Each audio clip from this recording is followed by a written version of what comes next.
பொதுவாகவே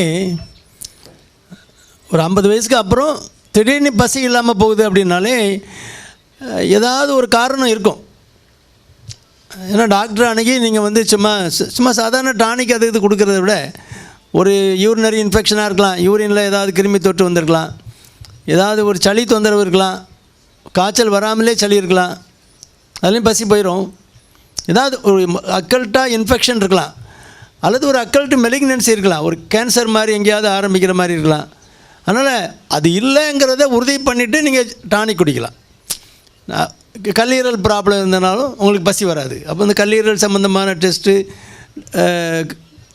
சிறுநீரகம் சம்மந்தமான டெஸ்ட்டு, இன்ஃபெக்ஷன்ஸ், அந்த உங்களுக்கு டோட்டல் டிசி டிசி எடுத்தாலே டோட்டல் கவுண்ட்